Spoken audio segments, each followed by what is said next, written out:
This one's got the tail too.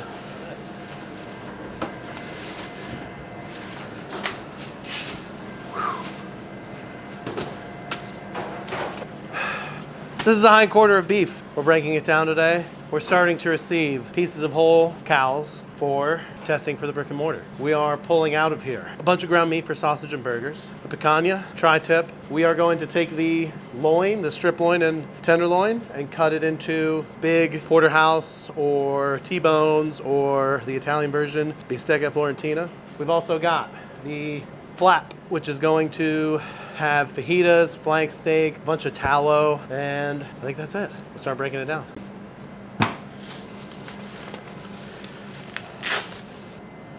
Hot weight, 865 for the hot carcass. Whew. So hot weight is after it's been killed, before it's been chilled. So when you are holding beef, hanging beef, some of the natural moisture within the meat will evaporate and the weight of it will go down because moisture's, and that's what dry aging is basically. It's concentration of those beefy flavors.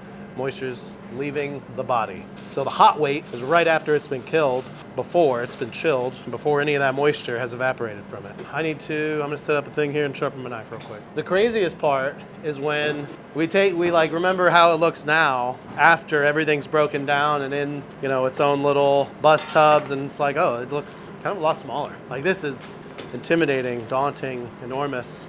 But when it's all kind of broken down, it's like, oh, that's just tallow, that's just everything else.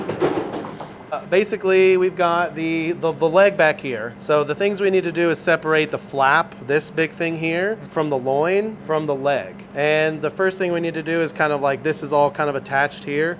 We can kind of cut in here. Make sure we don't cut into the tenderloin, which is right here. After the flap is kind of like peeled open a little bit, we can see exactly where the flank steak lies, which is like right here, and the skirts, which are right here. And we can take this membrane and start peeling it away. And then that'll make the flank really easy to pull out. Then we can essentially just separate all of the flap off of it and kind of set that over to the side. And I can maybe start working on that when we start doing this. So all of this kidney fat, suet needs to come out. This kidney needs to come out. And then we can start kind of coming down basically right here and just pulling this out a little bit.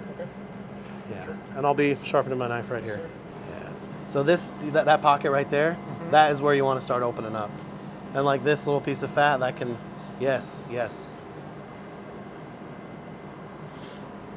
It's a real animal. It's a real life, Not enough people respect that, are confronted with that, realize that.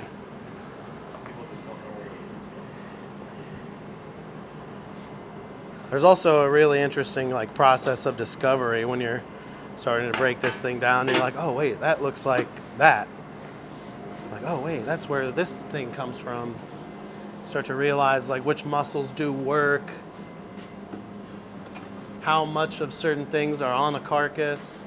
Let's finish getting this flap separated out, and then we can pull that off and then start to work on that separately, so it's a little bit easier to work with when it's not on the animal. So seam butchery, we've kind of gone over this on the channel before, but really just finding where things are to open them up. Look at that, isn't that crazy? Got a little bit of juice or liquid in there, trapped behind some kind of membrane. This is the tenderloin right here, so we got to make sure we really protect that. There's one bone over here, the rest of them are little small ones, so we might have to cut that off, or we might just kind of go around that. But certainly trying to remove this whole big piece. Anything like this, that's a gland. We're going to want to cut that out and remove that. Those have a weird bitter flavor. That's the two that we need to focus on pulling off. The two steaks we need to focus on pulling off are the tri-tip and the picanha. Yeah.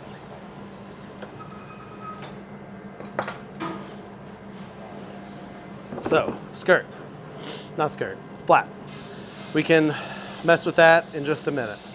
Let's get them main pieces separated first. So if we're trying to keep most of this together, right? The tenderloin will go back up into... It's the same thing as the pig, right? Yeah, probably around like right around here. So we kind of want to maybe finish it like right here. Like there's this kind of where it comes up here and then it kind of like separates like right there. We kind of want to try to take it as clean as possible right here while also making sure to preserve this muscle's the tri-tip right here. So we might have to go somewhere like that. That way we can cut steaks like that. And then that's when that's going to come into play as well. Oh, this is your knife. I just picked one up. So I'm going all the way through now. There's a bone right there.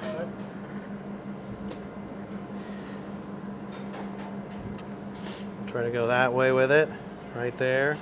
And then let me try to open up this.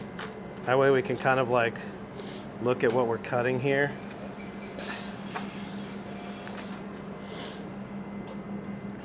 All right, there was a bone right in there.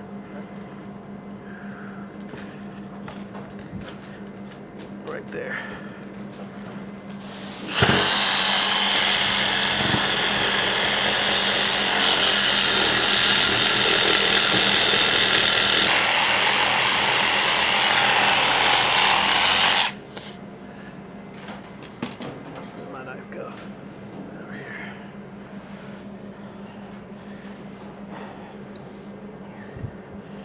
I think we're there.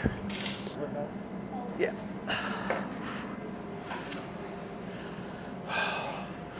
We did it. Part of it.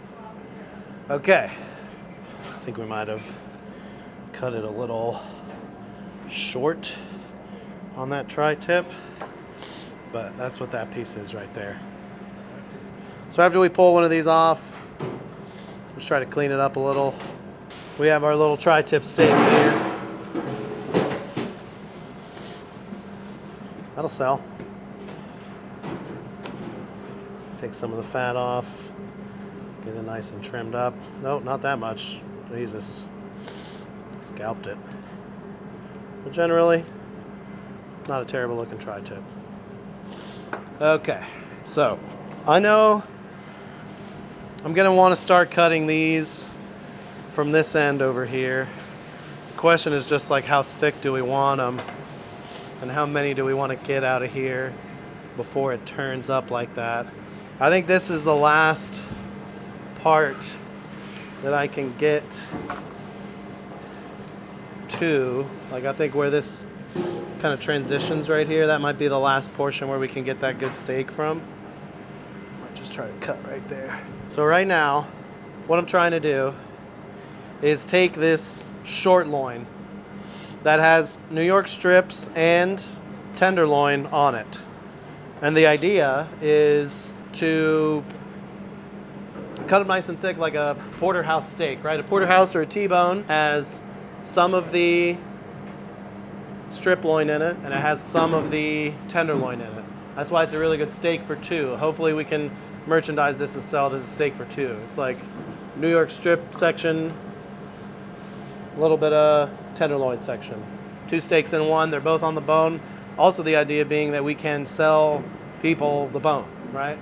And instead of just a boneless steak with a bone in it, weighs more, you can charge more for it. Also presents really well, looks really cool. Just goes to show you how. So right now I'm trying to score and like outline where all the steaks are gonna be. And then I will go back with the saw and cut through the bones. But I don't want to cut through the meat with the saw.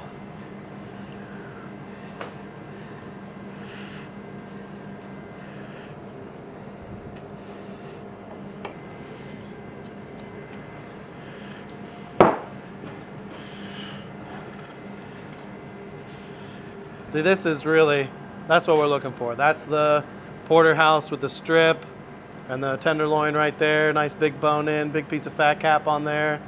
That looks awesome. What we're gonna do with these steaks is cold smoke them and then grill them.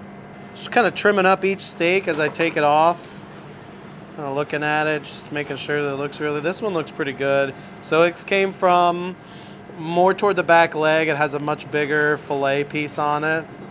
like separate these bones and that little bit of fat. Let's decide how much sausage we want to make, and then we'll pull that off. We'll use the rest for burgers, and then we'll pick through the fat for the good stuff, and then I'll seal these up. And then when we finish everything, we'll get like a cleaned up. We'll get it all labeled and say, this is for burger, this is for sausage, this is the fat we're gonna render, this is all the steaks that we got, this is how many bones we got. So everything is pretty much broken down. I am now getting ready to put all these big, nice steaks into vacuum sealed bags so they can remain fresh. They'll stay good longer than just leaving them out. Hopefully, what I would like to do is cold smoke these and sell them for Christmas. Like we can heavy salt and pepper crust them, cold smoke them to like maybe 100 degrees or so internal, still extremely rare or blue. And then we can sell them as these nice big pieces. And people can put them on their Christmas table. They can, since they'll be in that bag, they can put them in a sous vide to whatever temperature they like and then sear them off. It came in as a massive haunch that took up this whole table. Now it still takes up the whole table, but it's in plastic bags. We've got 1, 2, 3, 4, 5, 6 big, nice bone-in porterhouses. We've got this kind of end ribeye here. We've got a flank steak, a tri-tip, picanha, a spider, some fillets, some fajita. Not that many bones, right? We've also got 36 pounds of sausage, 63 pounds of burgers, and 30 pounds of fat, and 1 Matthew Brownlee. That's it. That's a hind quarter. Hopefully we get to sell all these very soon and make a lot of money. So what's next? We're gonna smoke these bones and make a stock with those and reduce that stock to a demi-glace. We'll serve that demi-glace with some of these steaks. We will grind up a bunch of burgers and form those. We will grind the fat and make that into tallow. And we will put the sausage on cure and then grind and case that tomorrow. And then we gotta get rid of the rest. That's a hind quarter of beef.